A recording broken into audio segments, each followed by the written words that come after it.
just a bit of introduction, and then the other one we move on from there. So this is our first monthly meeting. So we will be doing this on monthly basis, October, November, December, and then gradually like that.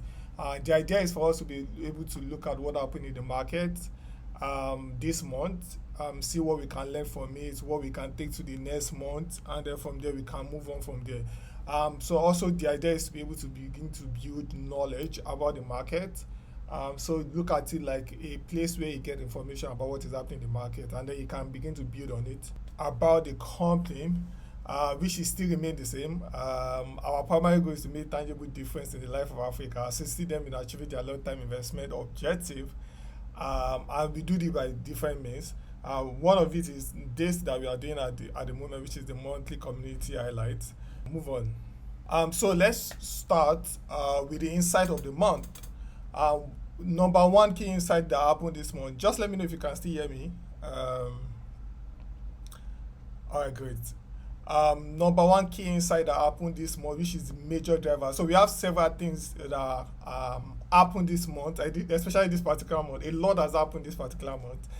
When it comes to the investment market or the general global market, a lot has happened this month. The funny one, the not so good one, the positive one.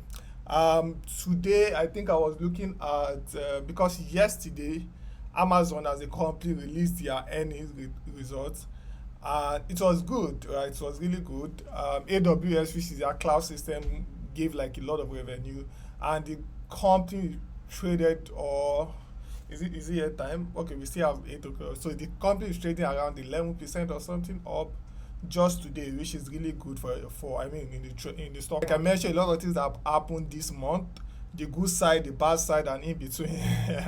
Right. So just want to mention the key insight that we have for this month. Number one is trade tension. This is what almost everybody know. Kind of that is happening in the market.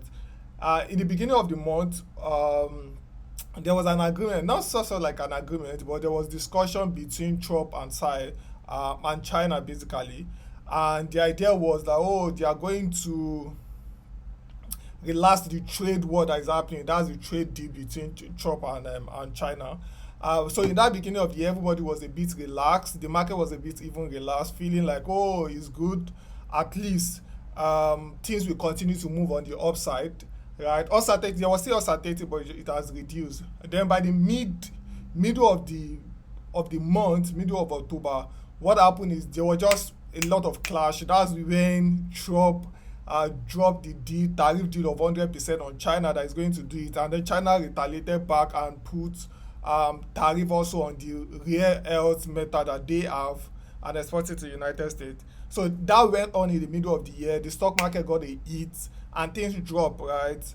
But towards the end of this month, I said yes, sorry, month. I mean, towards the end of this month, like last week, kind of, the stock market has been really rebounding based on the fact that on Monday, Trump and Chinese had conversation, and the conversation was, from what Trump said, he said it was really good because the discussion went well.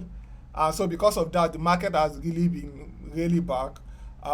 There was a day like that, Nvidia did about 4% or thereabout.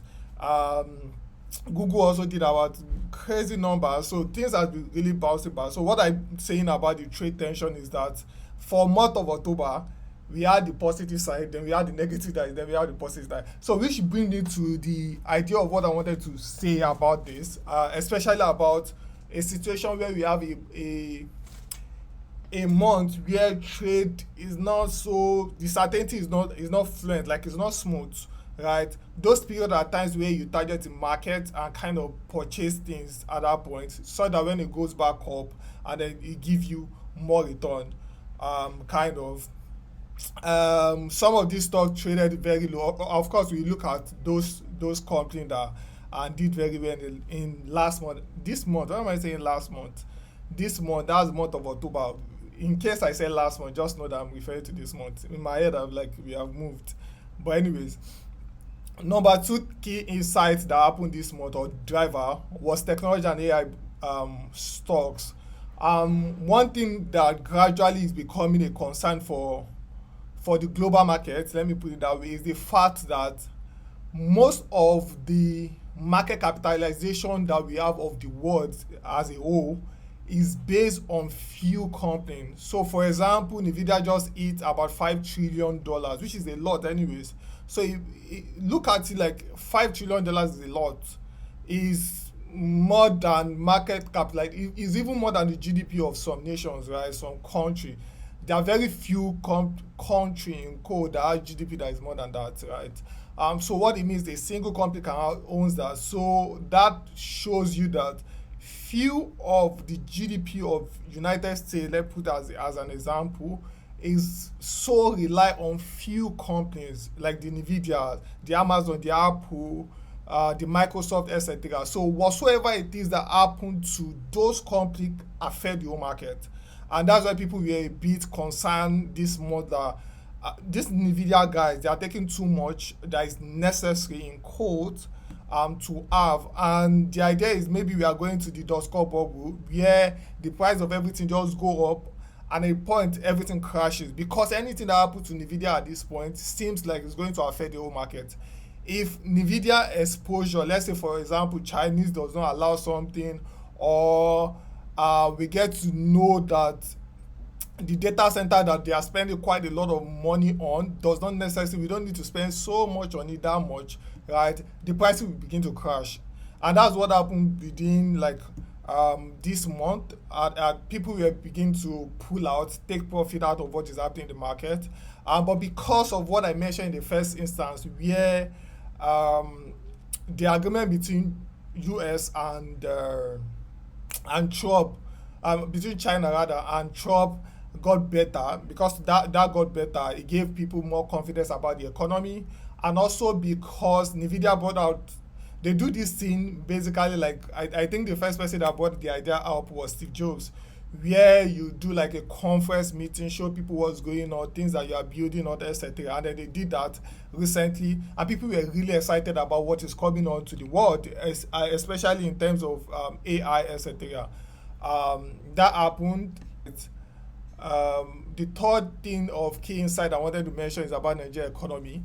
So you notice that our exchange rate in Nigeria has been stable, especially this month. The exchange rate has been really stable, maybe even better, because I know we entered the month around 1,500 or something, and then it's now presently as 1,400 and something or thereabouts, depending on where you are looking at the exchange, anyways.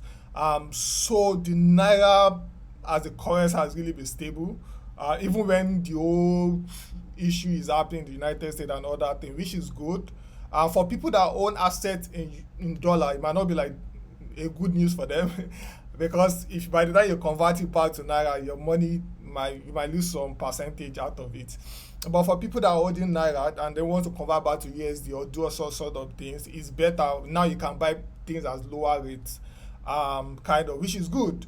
And basically because of two things, those are CBA agreements. In fact, most of the decision that affect naira wasn't so much in October, was decision that was made in September, and that's the cash reserve, where government reduces, CBN basically reduces cash reserve from 50% to like 45%. So what that means is that it gives bank more money to be able to lend people, right? So for example, let's say 50% of whatever, a billion is what they have before. Now they have more than that to be able to give to people, lend to people and get return. And also the interest rate that they are getting from the CBN has reduced. So those things just give like kind of confidence in naira back, and now naira is doing better. And the last one is about commodity. Gold has really been going up, like especially people that owns gold.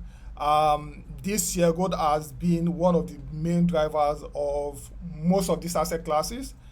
There is oil there, which oil as a commodity, but what happened is because there was a point, I think it was this month, there was a point this month where there is not so much global demand for oil as it was before, or it was predicted that it will reduce, so it has reduced a bit.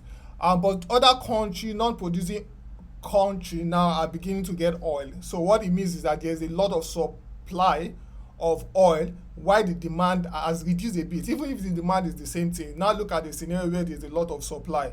So what happens for every asset classes is, or every commodity that you have is, if there's a lot of supply and then there's like minimal demand, or the demand is not so much, the prices will not go up.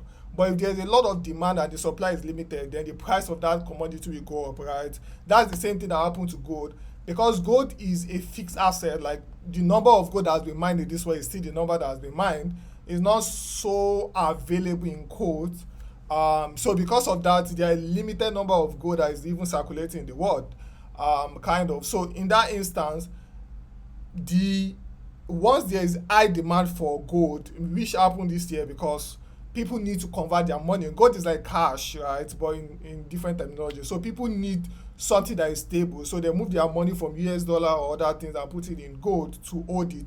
So there's quite a lot of demand for gold at the moment. Even central bank of the world, like China, they are trying to keep their money in gold, keep their reserves in gold, in such that if anything happens to US dollar, or um, there's a war or something like that, it will not be as bad as what happened to Russia, where US put a ban on them because their reserve is in US dollar, not in their own currency. So different countries are beginning to build their own system out of United States, kind of.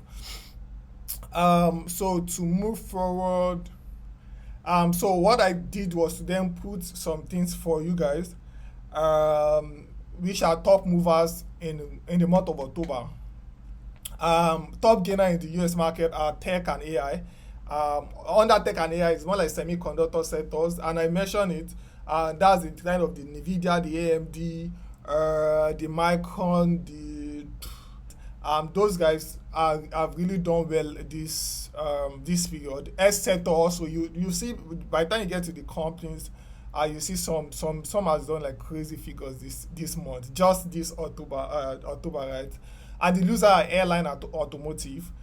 Basically because I know Porsche released their earnings recently, and one of the issues that they had is they wanted to go into full EV, right? But they discovered that there was no such demand for EV, like as they are thought in their head. There was no so much demand for it. People love EV, but it's just that there was no demand.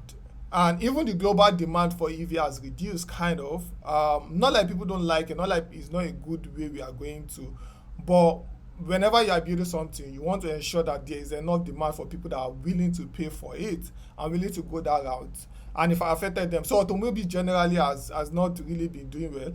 One thing that made Tesla to go, to more like improve a bit and the volatility to go up and down, is the fact that Tesla is not just a car company. Now they are trying to pivot into be an alien company, also trying to pivot to being an energy company. So all those things combined together increase their valuation. In the Nigeria kind of thing, we have movers like banking like companies like GT, right, which released their earnings and it was good. UBA, etc. This cement company also, which is part of industrial, yeah, Lufas Cement, kind of, bought out their earning was good. Bua bought out their earning was good. Dangote Cement also has been doing really well. So those cement company in quotes has been doing really well. Banks too has been doing really well because we've not ended the or has improved or has done well. Maybe that's the word I should use, because we are now the last day of October. But oil and gas has not really improved. So let me move a bit and show you this. So what I did was to bring out the whole market and show you things that happened this month in the market generally. So in the US market, so this is general market, so don't look at it as just one thing. In the US market, these are companies that has done really well. So what I did was to separate it, take it in two. This is first phase. I'll show you the second one. So this is when you consider the whole US market, right? The whole global market, which is thousands of stock, or thousands of companies are listed on that market, right? But the other one, I then separated it to specific markets, maybe like the New York Stock Exchange or NASDAQ, just specific little markets, make it easy. So the top gainers for the month of October, just last 30 days, we have Sport Biosciences, which did about 1,000%. And then we have these other ones too. Most of them you see like is over two times of whatsoever investment people put on it. That's what they give them. But on the other side, and the reason why I brought this out is for you to know the volatility of this market. The market is good, and the market is also not so good, because as much as we have companies that are doing so extremely well, like this one that did like 1,000%, 1,000% of your money, look at it, that's 10 times. Is it 10 times? Yeah, that's 10 times of your money, approximately, even maybe more than that. That's 10 times of your money. So it means even if you put 10,000 naira, that's like 10 times of 10,000 naira, but I'm just joking.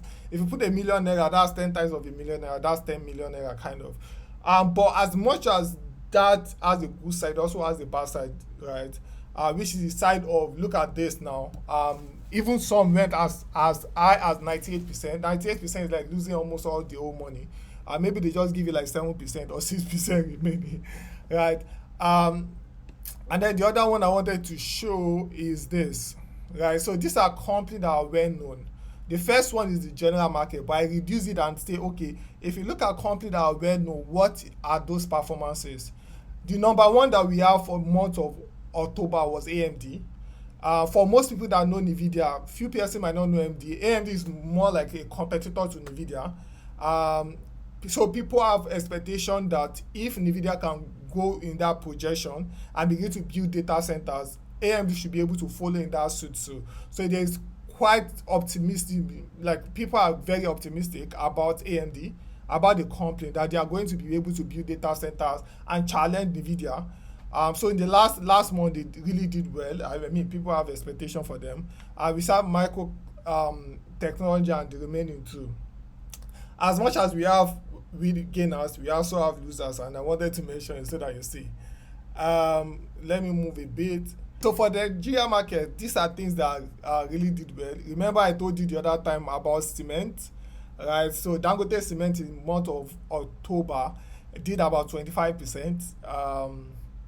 The highest guy was ASO Savings and Loan. Of course, not everybody will know them because, right, it's not like the common guy.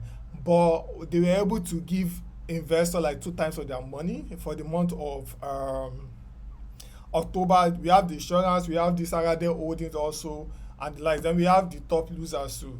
The reason why I'm showing you all these things is that you can pick one of these companies and then try to do a bit of research on it, or pick few of them, try to do research on it and see if it fits in with your own investment analysis or things that you want to do in that asset. Yeah, a few more things that I wanted to talk about. I've stated this about gold earlier, and I still believe gold still have like really things ahead of it, and there are a few reasons, right? And I stated it here. First is aggressive and sustained purchasing of global central banks. So what it means is, and which is what I explained earlier, most of this country rather, have their own central bank. So central bank does a bit of reserves, right? They try to ensure that they have cash or currency that they keep in their own reserve. But this thing is not, most of the time, is not in the currency of, most of them is in US dollar. Let me put it that way. Even for China, most of their reserve is in US dollar, which does not make sense, right? But what they are doing now is that they are purchasing gold, right, with the old USD that they have. They are now purchasing gold so that they can sit on gold instead of sitting on US dollars. And basically, why they are sitting on US dollar, everybody understand the trade thing. US has been in power for how many years now, right? So because of all those things, everybody base their own currency in USD.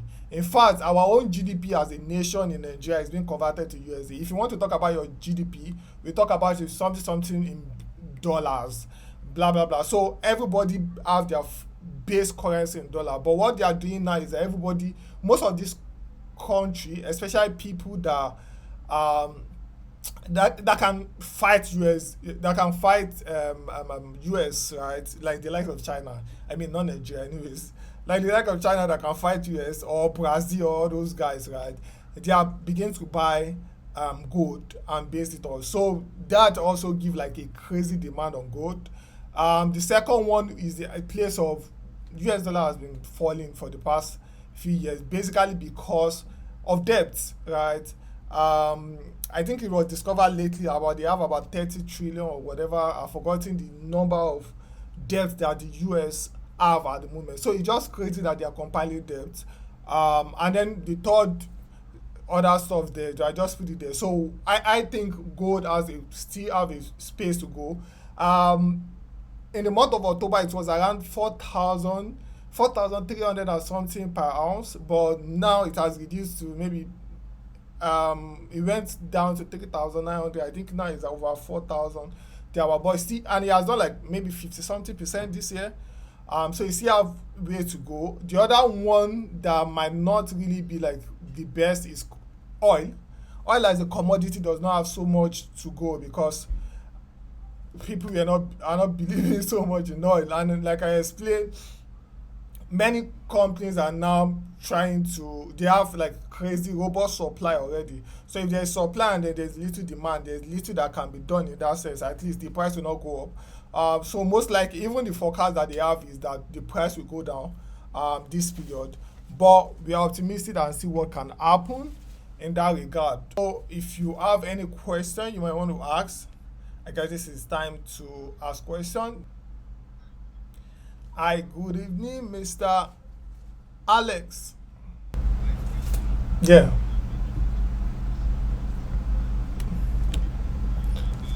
Mm.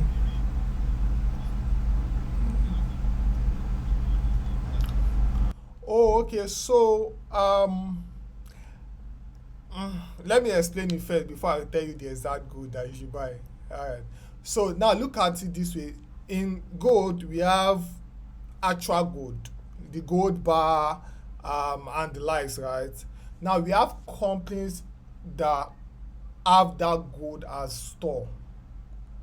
We have companies that mine gold. I don't know if you get. We have companies that have ETF that are tracking gold, just like we have ETF that are tracking the S&P 500. You remember, ba? That's the like of VO, etc. So we have also companies that have ETF that are tracking gold, right? Then we now have companies that are miners, right? That what they do is they go to different places and mine gold and then they store it.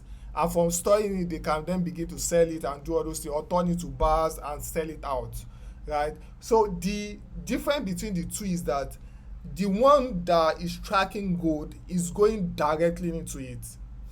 Is only exposed to the price of gold when it goes up and the price of gold when it comes down. But the other one that are miners, even if, for example, goals go up, the company, anything can happen to the company. Let's say, for example, their machinery or etc. Got stolen in cold or got damaged or where they store the gold, something happened to it, etc. So if you own a company that are miners, you are more exposed to a lot of risk than when you own just the ETF. I don't know if that makes sense. So if you want to buy gold, it's called GLD. So it's or you do SPD. So what I will advise is to do ETF. I just try to explain it at first, so you might ignore my explanation. I just go to Mr. De Dapo Adewale. Please, you can go ahead.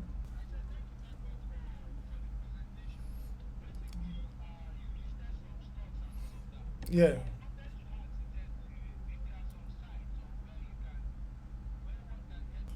All right, great. So there are few sites you can look into. You can look to Bloomberg. You can do Yahoo Finance. You can do Google Finance. You can check Meristem. You can subscribe to Meristem. For Nigeria market, you can subscribe to Meristem. And they will give you like newsletter. They tell you things that is happening in the market every now and then. Um, for Nigeria market, you can still check what's the name of this guy? But you can check all those ones. They will be able to give you enough information, especially Yahoo Finance and Bloomberg. They will give you enough information. There's investing.com also will give you information. Um, Yeah, I think you can start from there. And from those sites, the interesting thing about, especially maybe Yahoo Finance, the interesting thing is that even while you are on that site, if you click on some information, it can still link you to other websites, right? And then from there, you begin to get to interact with other websites. All right, great. You're welcome. Mr. Alex,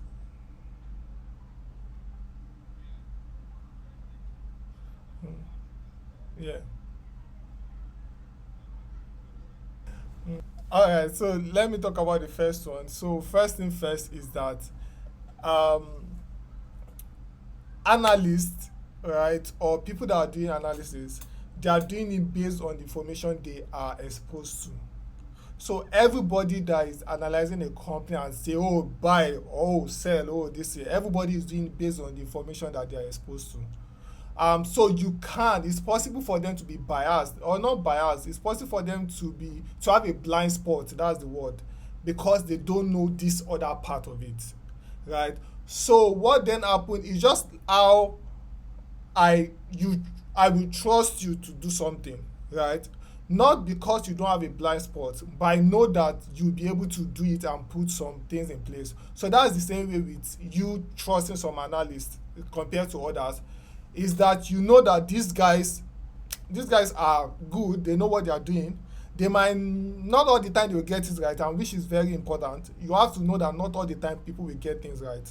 Even the best of the best will still make some mistake. Even Warren Buffett, as top as he is, there are some investment that he did that he still made mistake, and then he had to take his money out of it. He said, I mean, the information that they had was good, but it wasn't just the best investment for them, and they had to take the loss and then take their money out of it. So what I'm just trying to say is that it happens that analysts can be wrong too, but you want to first look at it. Okay, who are those top companies in the world that you want to follow?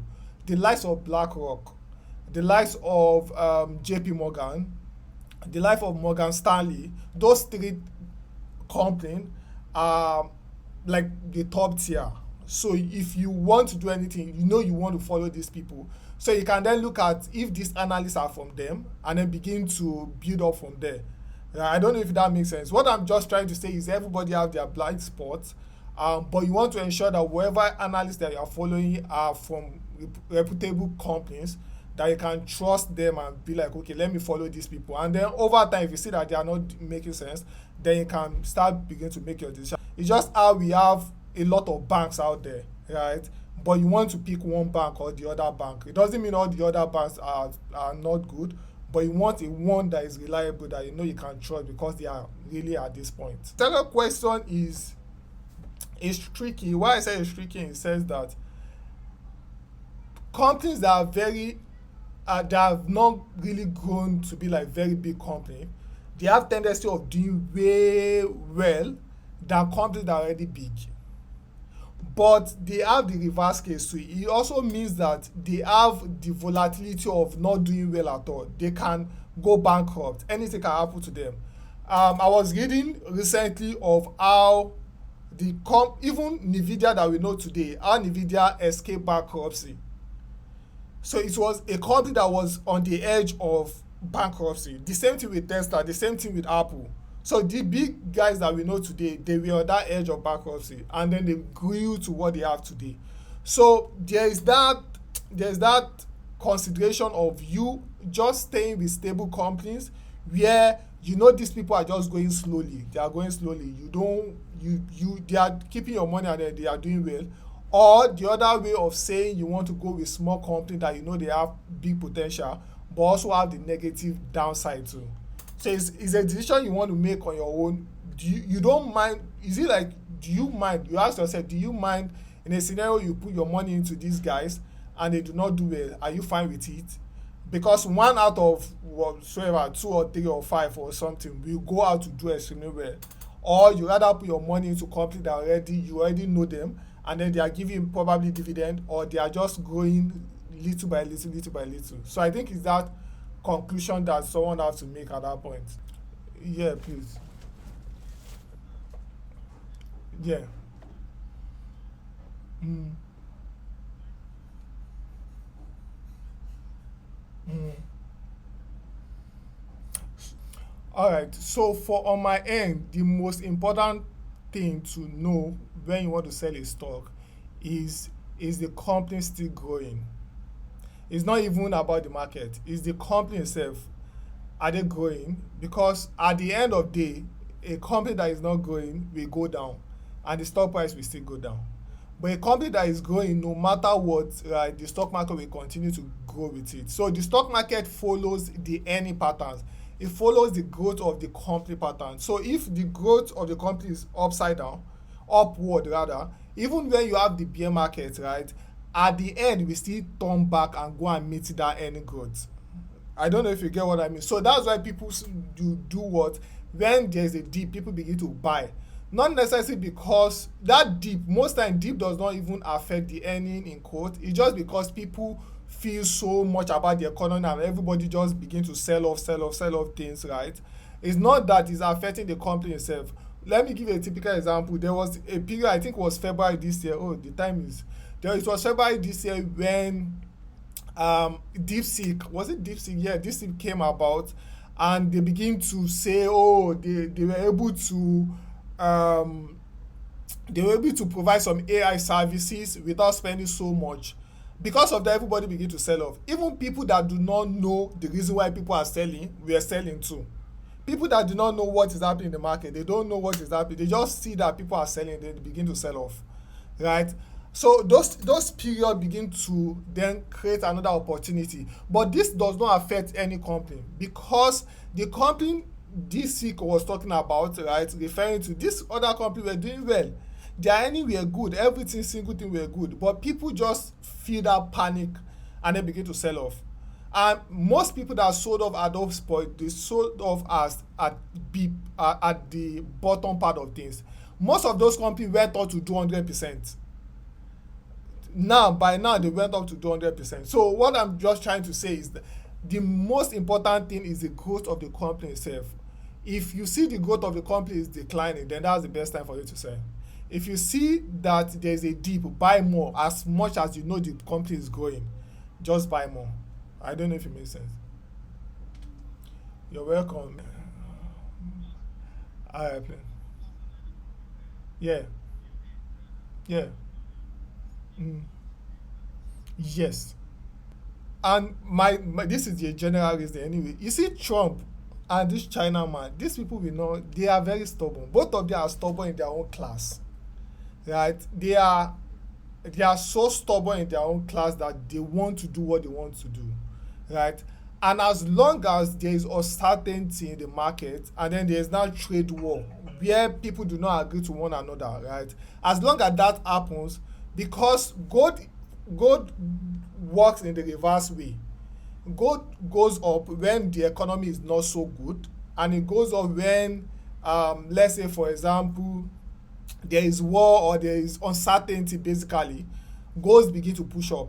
Any economy that has uncertainty go do the reverse case and begin to push up because people want to take their money away from the currency of that nation and put it in something that is stable, right? Because gold itself is stable, but the currency of other district can change based on what is happening in the economy. For example, let's say dollar now that has been devaluing, right? People just take their money and put it in another currency. So let's use Nigeria for example. Nigerian naira has been going up, right?